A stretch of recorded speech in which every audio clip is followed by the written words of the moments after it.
consciousness. It's the type of stuff I'm into, all right? Make sure you tune in. Let's go. LETSGO, that's the way we spell. Let's go, let's go. Hey, let's go. Go. Shout out to the Raiders. Shout out to all of the players that are out there, football, soccer, basketball, baseball. I heard the girls are going in right now. Girls are beating out, making first-time championships. Shout out to the girls sports teams that never get any love, ever. As far as weather is concerned, it is beautiful outside. Still, make sure those babies go outside with some type of jacket, something on their arms if they have school today, because today is evacuation day, aka St. Patrick's Day, aka can we just have a day out of school? As far as weather is concerned, it's currently 44 degrees. We're looking at a high of 64 today, low of 42. PM thunderstorm, so they say. Friday, tomorrow, high of 52, low of 26. PM showers. Saturday, supposed to be sunny, high of 43, low of 26. Sunday, high of 39, low of 31. PM snow or rain showers. Look at my face. Monday, high of 42, low of 26. Snow and wind. And Tuesday, high of 38, low of 27. Sunny throughout the day. As far as traffic is concerned, please get to where you need to be and get there quickly and safely. Do not text and drive. We have a pocket on our wife. They're down to 16 miles an hour, which is normal for this time of hour. 16 West is down to 10 miles an hour. That's Arsenal Street, Auburn Court. We also have a little pocket on Jamaica Way that's down to 14 miles an hour. As far as that Braintree-Quincy split, if you're coming from the Braintree area, you're good to go. There's a little pocket at that split. They're down to 39 miles an hour. If you're coming from the Braintree area, they're currently down to 38. And then coming into the city, you guys are steady at 55. In the news, I want to give my condolences to the trooper that was killed on the Mass Pike crash. He leaves behind a wife and 6 kids. I say this all day, every day. You know, I may make complaints about police, but there is no reason why any of them have to lose their life. A Massachusetts state trooper was killed in a crash on the Mass Pike in Charlton Wednesday afternoon. Trooper Thomas Clardy, 44 years old, leaves behind a wife and 6 kids, aged from 14 to 17 years old. Lord have mercy. The Massachusetts State Police are devastated for their loss. So condolences. We appreciate you. You know that that's going to be a huge funeral. As far as other news is concerned, I want to give a huge shout out to Media Blackout. Thank you for all that you do. Thank you for educating. Media Blackout, that's Instagram, Twitter, Facebook. The Justice Department tells courts to stop jailing poor people for profit. Yes. The Justice Department sent a letter on Monday to state and municipal courts instructing them to avoid incarcerating poor people for unpaid fines over minor offenses, a practice that some municipalities have used as a source of revenue, a source of income. Justice Department is saying, listen, no more, no more. Vanita Gupta, the department's chief civil rights prosecutor, issued the guidelines that are intended to address some of the most common practices that run afoul of the United States Constitution and or other federal laws.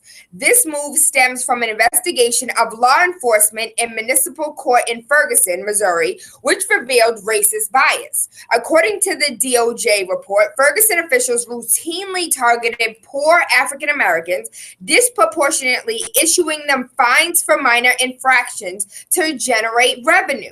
When many of these people can't even pay these fines, they end up incarcerated, unemployed, homeless, or some sort of combination of all of the above. When it comes to minor offenses, the Justice Department said the court shouldn't jail defendants for non-payment, knowing they can't afford to pay. This sounds like common sense, huh? Common sense isn't that common, baby. I'm glad somebody said something, and I'm sad that it's 2016. I'm the biggest hypocrite in 2016. I'm sad that it's 2016. We are just now having this conversation. This is just now coming out into the forefront, and somebody's finally speaking on it. Finally. Get it? Pun intended. As far as other news is concerned, Michael Jackson, I don't know who the heavens is over Michael Jackson's estate. But for those who do not know, Michael Jackson's estate owned many catalogs. From the Beatles to Bob Dylan, including Eminem and Taylor Swift. Like his catalog of Sony, Michael Jackson owned Sony's catalog. I don't know who on earth thought it would be a good idea to sell Michael Jackson's catalog and all the Beatles and everybody else whom he had every single time a song was played on any radio station at any time. Michael Jackson's estate got paid. Who was the idiot that said, no, let's sell it to Sony for $750 million? $750 million. Do you know Michael Jackson could create revenue in the billions? In the billions. Who thought this was a good idea? And why? I've read the report. I don't get it. There's not enough information here for me to say, oh, now I understand. None whatsoever. If they needed a little money, they needed to drop the price of Neverland and sell that. But don't sell the Michael Jackson stake of a very lucrative music catalog. Like that's asinine. It's gone now. It's gone. So what revenue are we going to create now? The agreement for Jackson's half share of the Sony ATV music publishing catalog will give the company sole ownership of works by the Beatles, Bob Dylan, and other hit musicians, including Eminem and Taylor Swift. I think this is preposterous. There's no reason. I would have never done it. This is like selling your grandmother's ring. This is worse than that. I know. I have no other. This is the only thing that I can relate it to, is selling my Nana, my grandmother, my mother's mother, her pearl ring. That I couldn't imagine it. My sisters would never have it. So I'm wondering who's over the estate and why, who thought that this would be a good idea? I was pissed yesterday when I read this. I was like, no, somebody, let's go back. What does Nana say? Somebody got to have some sense. So someone hit me up yesterday on Facebook, was like, Tayla, you talk about your Nana so much. Did she die? I'm like, no, she's still here. That's why I give her praises when praises are due. Because I don't want to honor her when she's gone. I want to honor her while she's still living in all the days of her life. You should have Nana call up. I think that would be amazing. And we might do it maybe for a Motivation on Monday if she's having that. Because she's like, I don't want to be on the radio. Girl, you better get me off the radio. Maybe we can call her and I'll just have a regular conversation with her. And I won't tell her we're on air. And we'll just talk to her. You can see why I'm a Nana's girl. This story, again, it pisses me off. It enrages me. And I am at a loss for words. A homeless New Hampshire Black man who won a lawsuit against the police was found dead in his cell. I think this is so senseless. He was arrested for being homeless. He was arrested for panhandling. Here in Massachusetts, that crime has been decriminalized. A homeless Nashua, New Hampshire man who won settlements, plural, against the Hudson and Nashua police departments over arrest concerning panhandling was found dead in his cell at the Valley Street Jail on Sunday. Jeffrey Peddleton was arrested last week on a misdemeanor charge for possession of marijuana in New Hampshire. I wish you could see my face right now. He was put in jail on Wednesday. His bail was set at $100 cash, which he was unable to raise. Again, I want to go back to the first story we read, where the Justice Department said, listen, stop putting people in jail for minor offenses, for fines that they cannot pay. You knew the man was homeless. You knew he didn't get that settlement money yet. I want to know who was mad enough to take this man's life because he won a settlement against you, because he made y'all look bad. He didn't die on his own. He lived this long. He lived this long on the streets. But as soon as he got in that police department, he was gone. On Sunday at about 2:45 p.m., the 26-year-old, so senseless, 26 years old, was found unconscious in a cell. According to reports, correctional officers, jail medical staff, Manchester firefighters, and ambulance workers all tried to revive Pendleton, but he was declared dead at 3:19, but he was found unconscious at 2:45, but he was declared dead at 3:19. Y'all tried a good 40 minutes to bring him back to life, so this did not fall on your hands. I wonder if he was dead at 2:45 and y'all just kept trying. There appeared to be no indication that Mr. Pendleton was in any form of distress. He lived on the streets, and he lived. But once he got into a jail cell, he died. I have questions. Manchester police and correctional officers were reportedly investigating the death, and the autopsy was scheduled for Monday. Last year, Mr. Pendleton successfully won settlements from Hudson and Nashua Police Departments, accepting $7,600 from Hudson Police Department and $10,000 from Nashua. So he would have got a little something. And I want to know why this case wasn't fought harder. One for under 10,000, the other one just shy of 10,000. I understand beggars can't be choosers, but I'm not begging you, and you shouldn't be jailing me for begging those that are willing to give me the money. It's just sad overall, and I'm wondering whether or not he has anybody in his corner or anybody cares enough about him to contact the Justice Department and bring this case to light nationwide is on your side instead of just ignoring it.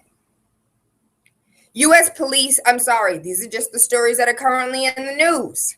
U.S. police escaped 96% of civil rights charges. I think I read this yesterday, but it blows my mind, so I want to share it again. According to a new report, U.S. government prosecutors have declined to bring charges against police officers facing allegations of civil rights violations in 96% of such cases during the past 10 years. Houston, I think we have a problem. Boston, I think we have a problem. United States of America, I think we have a problem. According to a new report, the U.S. government prosecutors have declined to bring charges against police officers facing allegations of civil rights violations in 96% of such cases during the past 10 years. Federal prosecutors turned down 12,703 potential civil rights violations out of 13,233 total complaints between 1995 and 2015. You're the biggest hypocrite in 2015.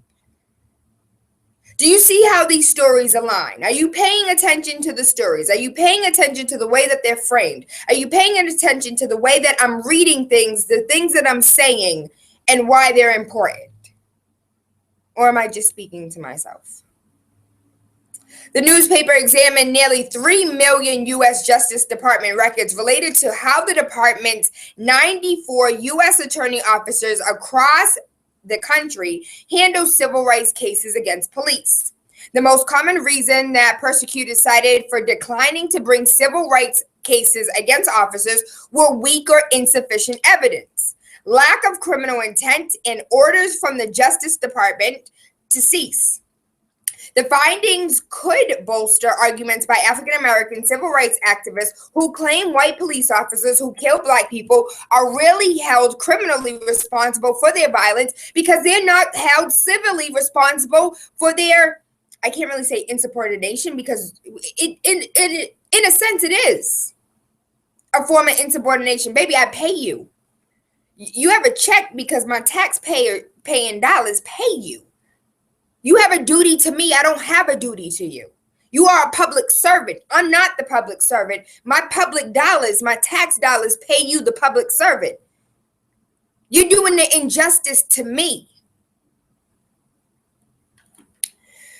The report comes days after the U.S. Attorney for the Southern District of New York City announced he would not press charges against a white officer who killed an unarmed black teenager inside his own apartment building in 2012. The standard for bringing a federal civil rights charge against an officer is much more rigorous than that of a typical police misconduct case brought at a state level. Federal prosecutors must prove that an officer acted willfully. I wish this was a visual show because it's my word against yours. When the police, please tell me where in that sentence I even fit. Tell me where I even matter. When the police, police. Tell me where I matter. Because I don't feel like I do. We have a caller on the line. I'm sorry if I feel like I'm drilling this in your head. I really don't care, in all honesty, because I need you to understand that there's a larger problem here. It's not a Boston thing. It's not a Massachusetts thing. This is across the United States of America, where 96% of police officers are not being held responsible for civil rights. So if you're not going to respect my civil rights, why do you even think that you have to respect me criminally? No, we're not going to prosecute. If you remember Akeisha, I can't think of her last name, prosecutor out of New York City, also a bodybuilder. We had her on about 2 weeks ago. She said you could prosecute a ham sandwich if you wanted to, but if you don't want to prosecute somebody, it's not going to happen. This is what we're dealing with right now. 617-282-0062. Good rising. Caller, you live. Good rising. Good rising. Well, the question is, do you guys know why? Because like America has really completely given control to the police. Because how I feel is the police is the highest bodyguard. Now, if I hire a bodyguard to watch me, how is the bodyguard's life worth more than mine? That's what we're dealing with. That's a great analogy, actually. If you kill me, you're probably going to jail for 15 years, maybe 10 years to life or whatever. You could be here maybe 20 years. I kill a police, I'm doing life for life. Like how? Pause, baby. You shoot at a dog, a police dog, and you doing years in jail. But that's because we have completely given control to the police. It's no longer a definitely like a public safety or whatever. It's no longer a police state or whatever. It's a controlling environment right now. It's no longer that they're protecting. It's not a protecting officer or whatever. They're controlling officer. They come in, they harass you or whatever. Not all of them. I can't say that because my uncle is wrong. You know, but he himself has his own constant way. I don't know if the way that they're trained. I don't know if they're trained literally to think that they're better than you because that's how they act. It's different to me. It doesn't make sense. There's no way I'm going to hire somebody, put people in office, and these people are the ones that's harassing, that's killing us. It's driving me nuts. You and everybody else, baby. You and everybody else. It's something that we've done, you know, and probably back in the days, you know, voting, giving rights. You know, we're so scared of like, you know, Taliban or whatever. They keep putting all these scary things for us to do. So the more we do that, the more we see what's going to happen, or the if, you know, and stuff like that. We start giving them more fear-mongering. We start giving, oh my God, we're scared. We need more protection. Yeah. Therefore, we have to give police more things. We have to do more things for the police because they're not protecting us. Like I said, police doesn't come before. They come after the fact. After I get robbed, after I get shot, after I get jacked, that's when police come. They don't. If they're supposed to be protecting, I expect them to be there before. I know not everybody's Superman, but I'm sorry. I expect you to be there before. How many unsolved murders do we have? Bam. What are they doing?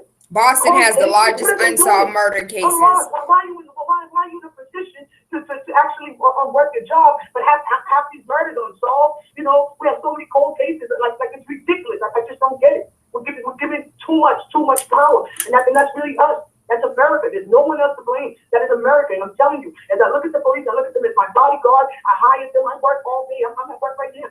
5 in the morning to 5 in the afternoon. I work 12 hours a day. Well, one of the things I want to say is you hype, baby. You're all the way live right now. And I understand why. I completely understand why. And I understand why a lot of people are angry. When you read reports like this, you're like, hold on, but what about me? The police are having all this immunity to any type of responsibility, civilly or criminally. What about me? How do I matter? Does my life matter? Civilian life matters. Citizens' life matters. Taxpayers' life matters. No? Damn. I guess I don't matter. Let me get my money back.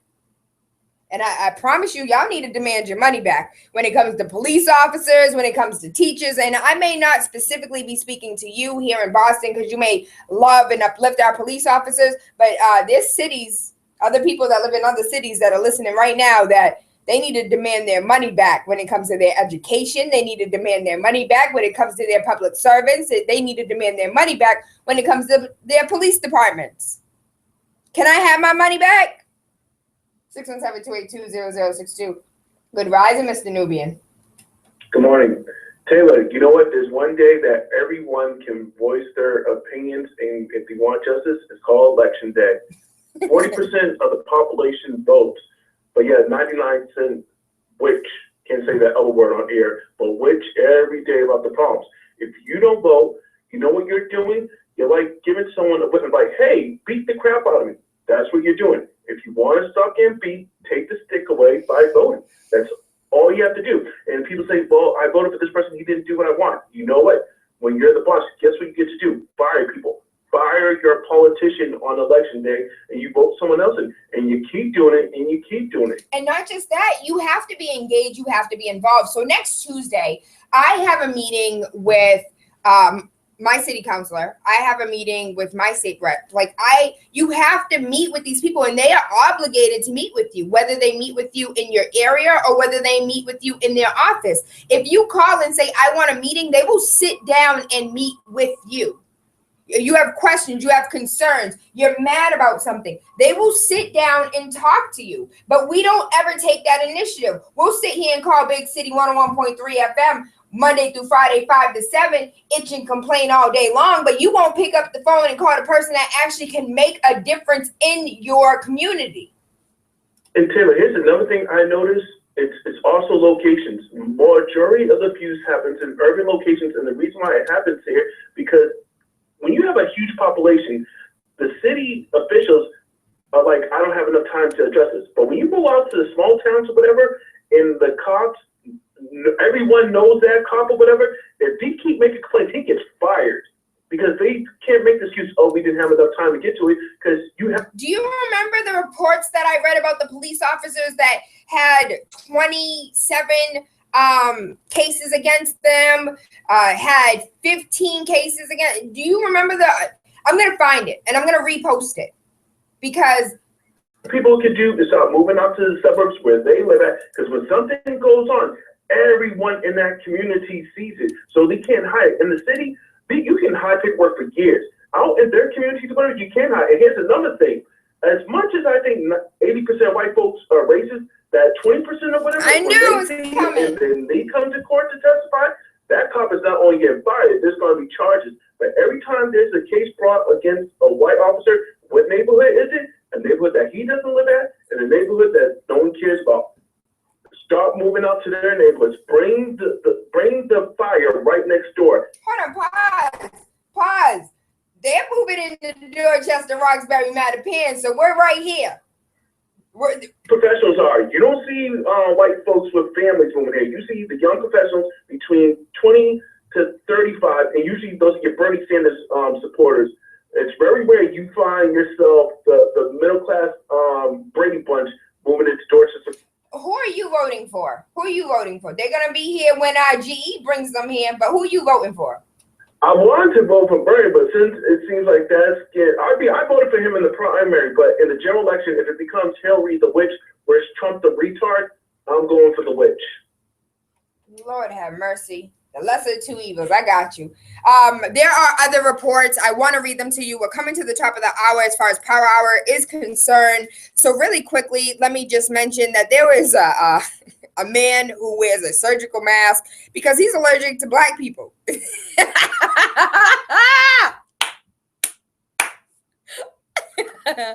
Baby, are you serious? Yes, he was charged with a hate crime, but it sounds too good to be true. You thought that you were going to catch germs by not... I'm sorry. How dumb do you have to be? Maybe he saw, because I do know when a lot of people from Asian countries come to America, they wear masks, and I never understood why. But there's so much smog in their country that they're not used to walking around without one. So they just wear one here. So maybe he saw some of them wear the mask and was like, oh, that's a good idea. I have no idea why he thought a mask was a good idea. But he's an Iowa City man who reportedly wore a surgical mask so as not to catch black people's germs. Of course, he's been charged with a hate crime. I can't stop laughing because I think it's hilarious. For fighting a man because he is black. Police responded Sunday to a call about two men fighting. When they arrived, the victim told police that the man identified as Andy Benavides, 47 years old, referred to him as using racial slurs and hit him. Police documents viewed by reports note that Andy mentioned that he wears a surgical mask because he's allergic to black people and doesn't want to catch their germs. Andy, by the way your last name sounds, you might be a black person. You might want to check your ancestry DNA because you might have something in there. You sound like you're about 14% something you don't want to be. So you may be allergic to yourself, darling. I think it's funny. I think it's hilarious. Last but not least, students rejected at the polls in North Carolina. One of the things that disheartens me 100% is the fact that up to 22 states, 1.3 million people could be turned away from the polls and rejected from being able to vote. Why? Simply because of their voter identification laws. 218,000 North Carolinians, roughly 5% of the registered voters, do not have an acceptable form of government-issued ID that is now required under state law to cast a ballot. Guess what? When I go down to Hyde Park Ave and I walk into the building and they say, "What is your name?" I don't have to give my ID. I give my name, I give my address, and I'm free to vote. 218,000 people cannot vote. This is North Carolina. We're going to take this call really quickly, and then we're going to jump into Power Hour. Good rising, caller, you live. Good morning, how are you doing today? Oh, Harrison, I miss you, baby. I miss you. But I listen to you. I don't have time right now, you know. That's why I don't call. But look, I'm so disgusted about when people are talking about racists in America. You see the most racist people? They are the ones that are non-white, okay? And what I mean by that, it's like if you come in this country, okay, in the 1980, 1990s, okay, maybe if you come Western or Eastern Europe, you good. But if you are fourth, third, fifth generation in this country, when the criminals in Europe, when they were making crimes, they had to send them to America, okay, to stay here because they did not want them. It's like they deport them from Europe. They send them here. Those were criminals. So now when they come here, they did not have no women. What they found was Indians and the slaves. So that's what the generation was. So now when those white people make children with those slaves and Indians, okay, they become a licensed person. And the licensed person go with a white person, make them white. But that's why you see nowadays you see a two white person make up that baby. So don't talk to me about like, oh, I'm white and this and that. Check your genes, because 0.5% of melanin in your blood makes you a black person. So stop that racism and correcting, please. Thank you, Harrison. You're welcome, brother. I love it. Appreciate you. Harrison, you got to keep calling because I miss you. Too, I miss you too. Last time Harrison called, Harrison said, "Oh, but you love everybody." Oh, yeah. I think about you every day. Oh, I think about you too. All right, let's keep it right there, all right? Oh, Harrison got some skeletons in his closet. You can let those skeletons out tomorrow, Harrison. Today is Thursday. Tomorrow's Freaky Friday. We'll talk about it then.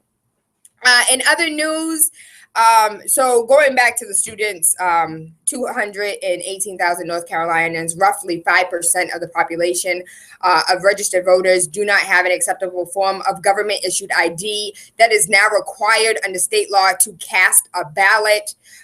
Early voting offering a glimpse of the problems that will arise on Tuesday. During the past 10 days of early voting, many college students were blocked from the polls. North Carolina's reports say that 864 people across the state had cast a provisional early ballot because they did not have acceptable forms of ID. 4 of the 5 counties with the highest concentration of provisional ballots from voters without ID were places with college campuses. And they said that they're going back to the message of elections are not for you because this is so much affecting young people. We're teaching them the wrong lesson about democracy and about voting. We're pushing them away from being involved in the political process. And that's a really bad message, but it is a message that is coming across and the students are not liking it. And I feel like this is not the first time because I remember a photo. I'm not remembering the story, but I'm remembering the photo of the students that had black tape over their mouth.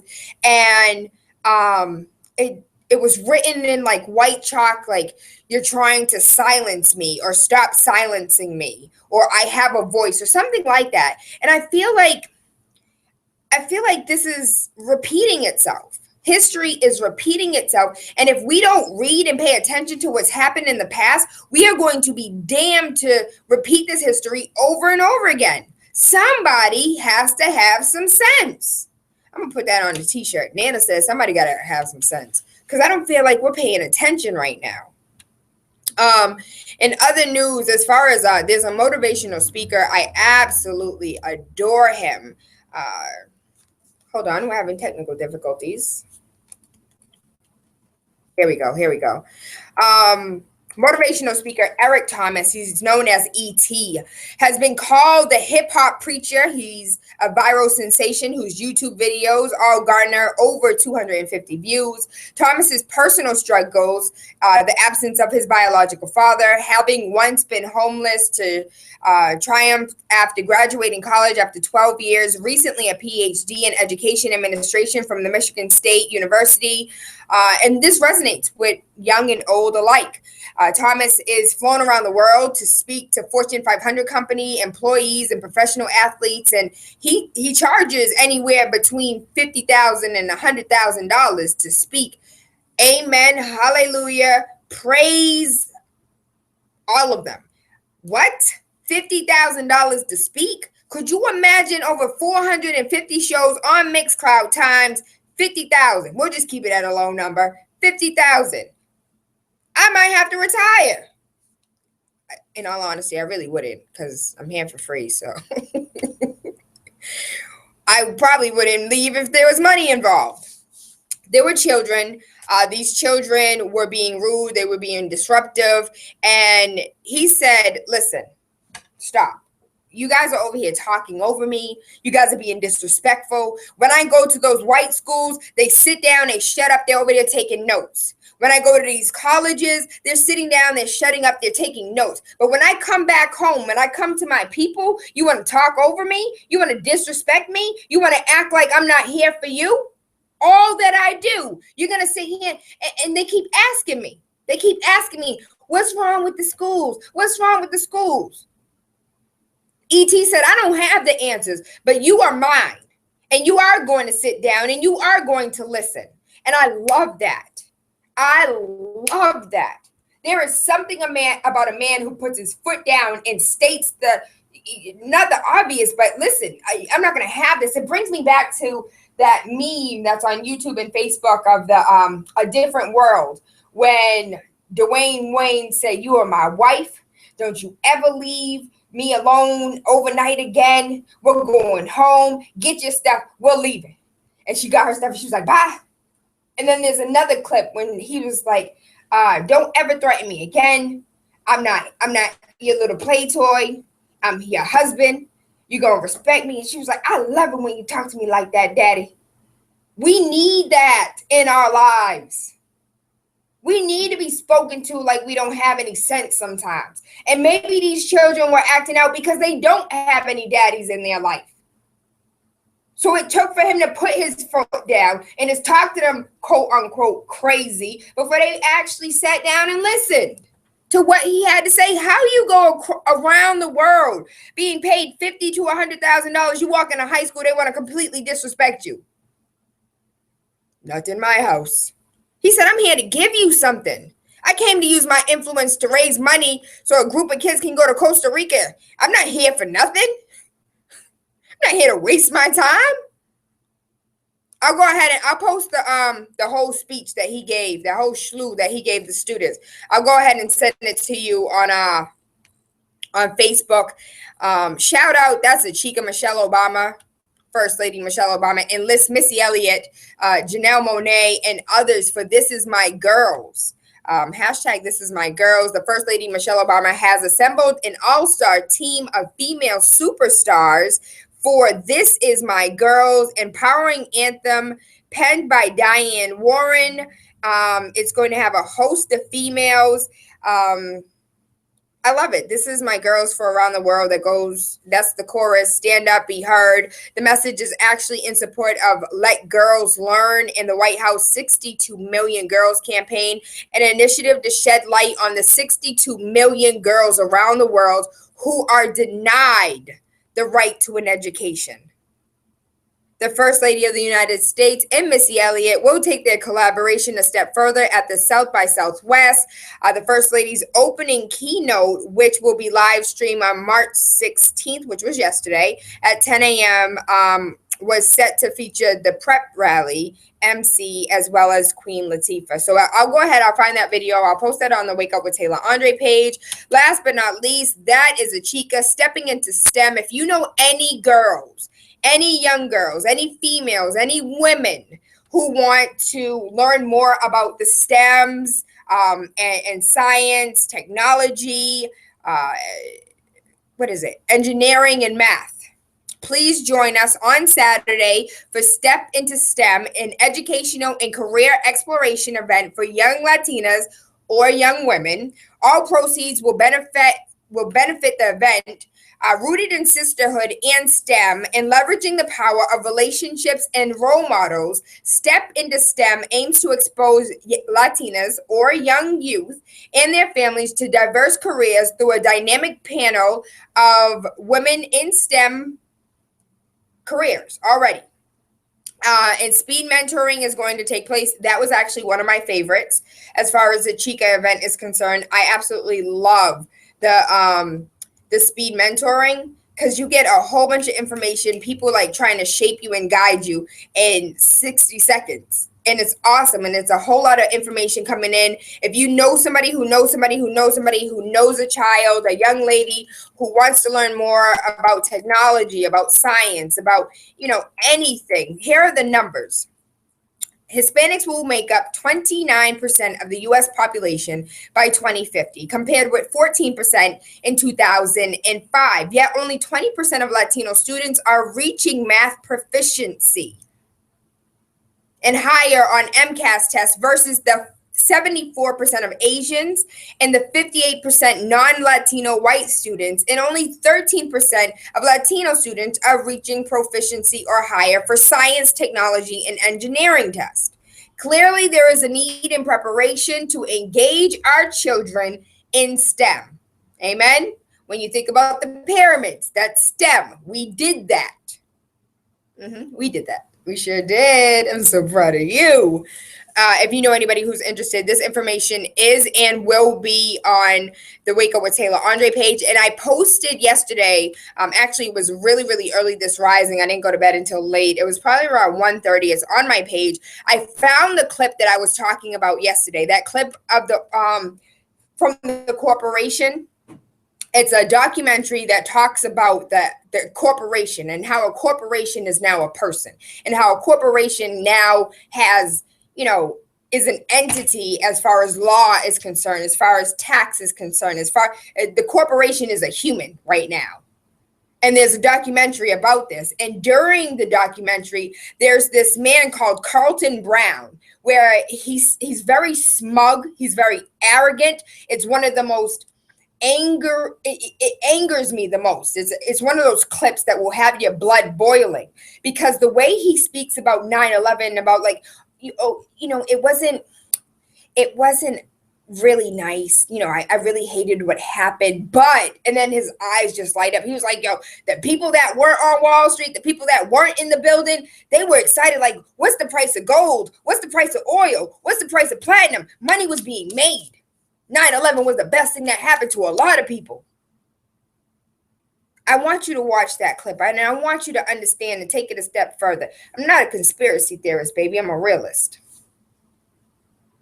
And when you have nothing but facts and figures and statistics, you can either accept the inevitable or live in denial.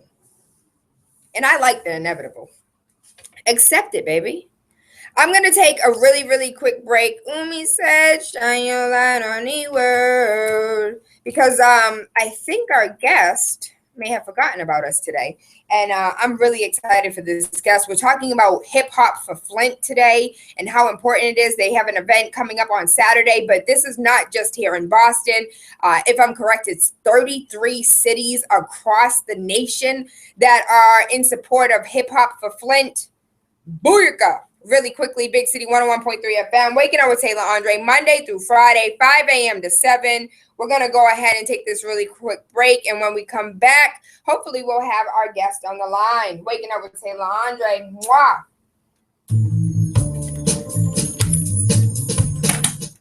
I think she called, y'all, but I think she also hung up and she never called back. So we're going to try and call her. And I can't play the music for you guys, unfortunately, because YouTube won't let me. If I go ahead and I play the music, YouTube is going to block it, ban it, or they're going to acknowledge the fact that I used somebody's real music on the show. 850-68.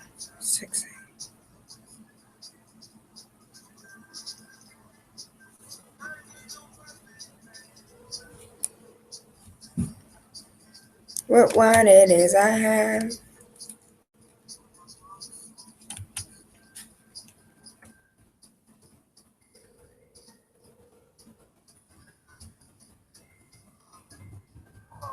Hello? Hi, I'm sorry. I called the wrong number. That's okay. Have an amazing day today. All right, bye-bye. That was not who I thought it was. Oops.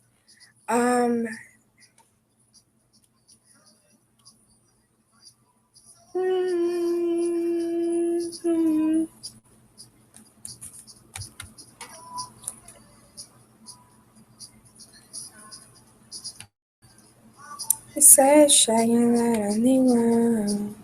Shine your light for the world to see. She posted it on her Twitter. And she posted it on her IG. But I don't know. Welcome to my world. It's not all peaches and creams behind the scenes. And on radio, I can hide it, but you guys are on video, so I can't.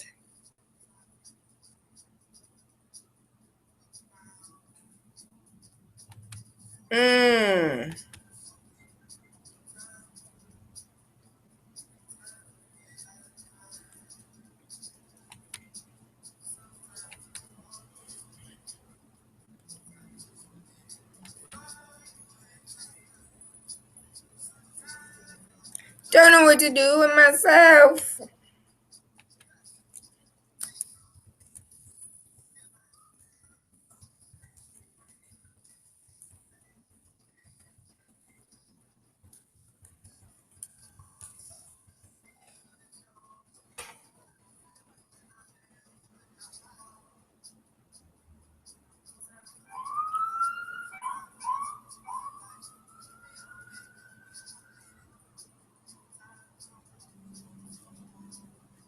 Black people to be free, to be free, to be free.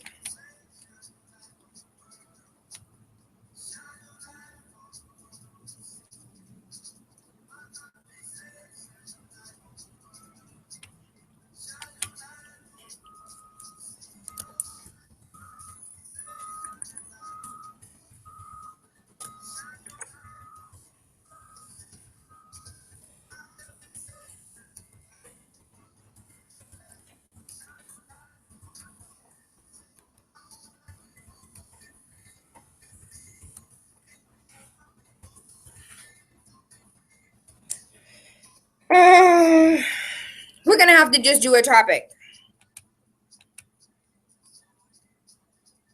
How much time do we have? 50 seconds.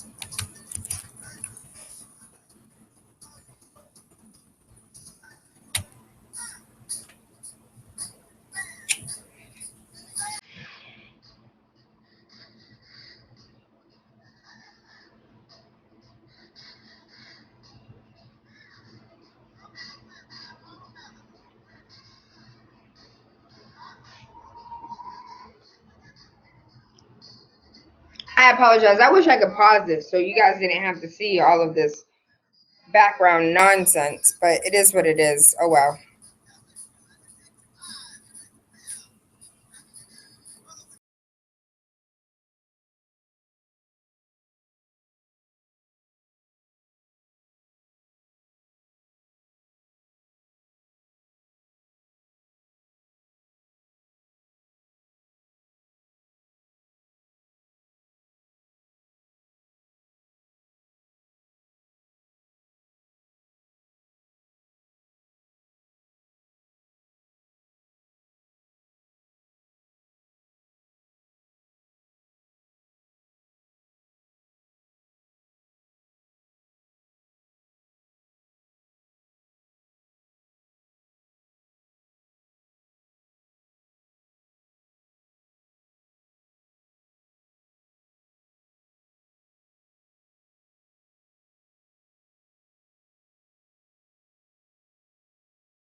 Big City 101.3 FM, waking up with Tayla Andre, Monday through Friday, 5 a.m. to 7. I wasn't able to get our guest on the line, but really quickly, I'll just go through the information that she was going to tell us anyways. Hip Hop for Flint. Queen Yonazda leading global hip hop community in a fundraising campaign to raise $80,000 in one day or by the 19th. For Hip Hop for Flint in response to the water crisis in Flint, Michigan. On Saturday, March 19th, 2016, 52 cities around the world will participate in a global fundraising initiative in solidarity and support for the people of Flint, Michigan. The effort will bring together the hip-hop community in partnership with a nonprofit, Prince of Peace Missionary Baptist Church, and Hip Hop for Flint will gather local, national, and international hip-hop artists, journalists, activists, educators, and supporters to raise funds to purchase water filters for homes in Flint, Michigan. This event is being led by Yonazda Lone Wolf, MC, published writer, and activist who focuses her work on human rights, indigenous rights, and social justice. Yonazda was the creator of Hip Hop for Haiti and is an executive committee member of the Justice or Else. I can only imagine what her plate looks like. Now I see why she may have not called this rising. She might be asleep. The 20th anniversary of the Million Man March, led by the Honorable Minister Louis Farrakhan in 2014, while the city was under the control of a state-appointed emergency manager, the city switched its water source from Lake Huron to the Flint River. I was unaware of that they used the lake's water. That's interesting, actually. The city saw a sharp increase in lead levels that were well above the EPA standard of safety, exposing the city's 9,000 children to water that was classified as toxic waste. This city deemed the water unfit for consumption and declared a citywide state of emergency. To help address the situation, Hip Hop for Flint Coalition will host a global fundraising event on March 19th to raise funds to purchase home water filtration systems for residents that will filter both lead and bacteria through the entire home. Pause. Because now I have a few questions, and I want to discuss this because Yonazda isn't available, apparently, to give us a call. So we're going to discuss this amongst ourselves. Flint water crisis. I want to give a huge shout out. She's a chica. She's definitely a woman that I wanted to pay tribute to for Women's Month. I apologize. She's unavailable. What can we do? The show must go on, right? So let's talk about this, because how do you take water from Lake Huron and then switch it to the Flint River? Weren't they supposed to switch back? Didn't we read reports that they were going to switch it back? No? I thought I remember reading that they're no longer going to be using the water from the Flint River. Why are they so adamant to continue? Where's my girl, my baby? If you're listening from Flint, please give us a call. 617-282-0062. We had a young lady that called, I want to say maybe 3 weeks ago, who was from Flint, who was giving us the update, boots on the ground. She lived right outside the city. She was saying that it's not just Flint, Michigan, but the cities outside of Flint. And then we're having conversations that it's not just Flint, it's in Tennessee. Oh, it's not just in Tennessee, it's in Texas. Oh, it's not just in Texas. It happened right here in our own backyard where Taunton, Raynham area was also going through the crisis about 10 years ago. And the people got paid for the amount of lead that children were poisoned with. But the question is, because we've been reading conflicting reports, some reports say that it's the pipes. You guys remember that? It's the pipes. It's not the water, it's the pipes. You know, it's going to cost so much money. We need so much money because it's the pipes. Well, if that's the case, when they were taking the water from the lake, it was still the pipes, right? Common sense isn't that common. Did anybody think about that? No. 617-282-0062. Please help me. I don't have the answers, Tay. I don't have the answers. but I'm willing to discuss them. We were supposed to have Yonazda Lone Wolf in the building with us today. She's currently unavailable, so we're just talking about the Hip Hop for Flint, the initiative that Yolanda brought forth. Again, I want to remind you that she is MC, a published writer and activist who focused her work on human rights, indigenous rights, and social justice. Yonazda, the creator of Hip Hop for Haiti and an executive committee member for the Justice or Else, the 20th anniversary of the Million Man March, led by the Honorable Minister Louis Farrakhan in 2014, while the city was under the control of the state-appointed emergency manager. The city switched its water source from Lake Huron to the Flint River. The city saw a sharp increase. So did they already have lead levels? We're far above the EPA standard of safety, exposing the city's 9,000 children to water that was classified as toxic waste. The city deemed the water unfit for consumption and declared a citywide state of emergency to help address the situation. The Hip Hop for Flint Coalition will host a global fundraising event on March 19th, this Saturday, to raise funds to purchase home filtration systems for residents that will filter both lead and bacteria throughout their entire home. This may be something we all should look into, even if we don't have lead pipes, making the water safer for both consumption and washing. Pause. Can anybody tell me why we still put fluoride in our water? 617-282-0062. Why do we still allow dentists to put fluoride in our children's mouths, and then they tell us don't let them eat or drink for the next 45 minutes? Why do we still have toothpaste that has fluoride in it when so many other countries have banned fluoride? When we know for a fact that fluoride was used in mind control. Hello, Hitler. And if you remember, if we go back to probably about a month ago, Hitler got it from California. So we were doing it first here in the United States. Before Hitler even picked up on it. He was like, oh, California's on to something. Those United States are on to something. Let's use it. Why do we still put these chemicals in the water when we know they're not good for us? Why do we allow these things? You do know your tax-paying dollars pay for all of this, right? Lord have mercy. I have a message over here. Give me a moment. 617-282-0062.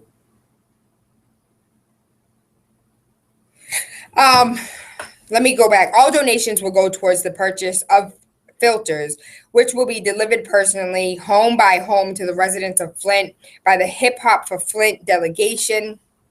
The Hip Hop for Flint will bring together notable hip hop artists such as My Son. I don't know why they named My Son the first one, because I haven't heard a My Son song since I was in high school. Nappy Roots, GLC of Good Music, Rozelle of The Beatboxer, Kalina from Love and Hip Hop, John Connor of Aftermath, Hakeem Green from Channel Live, Do It All Kelly of the legendary Lords of the Underground, and local artists from each city to join hearts. I think DL here in Boston, Hip Hop for Flint, Boston. I think DL is one of the artists here for Flint. So shout out to DL. If anybody's listening, tell DL I said what's up. Hip Hop for Flint has made national news everywhere. Hip Hop for Flint, Boston benefit shows to help victims of Michigan water crisis. How do you survive without water? You can't. It's the bare minimum of survival. It is. It's one of the better. It's one of the benefit shows scheduled to take place in the 52 cities around the world this Saturday, March 19th. The New Bedford, Springfield, and Providence are also planning performances. When I first saw the photos, the pictures, when I started to read the article, I became enraged. If you can't give people their basic needs, the rest doesn't even matter. The Boston show will begin at 5 p.m. at the 1199 Service Employees International Union Hall at 150 Mount Vernon Street, Suite 300, Dorchester. Tickets are on a sliding scale between $10 and $20 for adults and $5 for those that are younger than 18, but no one will be turned away for lack of funds. If you want something to do with the children this weekend, 5 p.m. Saturday at the SEIU building, Suite 300. Nobody will be turned away. Not having money is not an excuse. Amen. Hip Hop for Flint was launched nationally by activist rapper Yonazda Lone Wolf to raise funds to purchase water filters for homes in Flint. Water in the Michigan city has been poisoned with lead since the community switched water supplies in 2014. April of 2014. When did we just learn of this? We started talking about this a little bit in November. I think we brought it to the forefront in November. We really started discussing it in December, January. It's March. This has been going on since April 2014, and not one person has lost their job. Not of the reports that I've read, whether on air or off. I haven't seen anybody that has been held accountable. Anybody who signed a bill. Anybody that signed a bill. Anybody that did the research. I have not read one report where one person was held accountable for the Flint water crisis. One of the benefits of the projects, I'm sorry, I've already read that. But this happened in April of 2014. It's about to be April. This has been going on for years. The Boston event looks to be an epic show with Eve Ewing and Mr. PSA hosting for some 28 rappers and poets, including DJ Daz One, Letta LaRoque, Natural Bliss, Raheem Jamal, Daniel Laurent, DL, Mark Marion, Shalom, Foundation Movement, Lady Enchantress, Mr. Parker. Hey, Mr. Parker, how you doing? Didi Delgado, what's going on, Didi? Professor Lyrical, Wiz, Sublime Love, Michelle, La Poetica, Pun Q Rose. Hey, that's not I Rose, right? No, that's the other Rose. Hey, boo. Punk Rose. We had her on the show, actually. Amazing. Rogue Butterfly, Relentless, The Truth, Cam Conscious, Jonathan Gramlin. This sounds like an awesome show, actually. I want this to be that you're not coming for a specific artist, you're coming for the event. I think people will be surprised by how much talent we have here in Boston. And this is from Arroyo, Montana. And we have a lot of talent here in Boston. Shout out to all those that will be performing. Shout out to all those that will be donating. Thank you. Your love and support is needed. Some of the cities that are taking place, of course, New York, Chicago, Philadelphia, New Jersey, Florida, Toronto, Senegal. Oh, shout out to Senegal.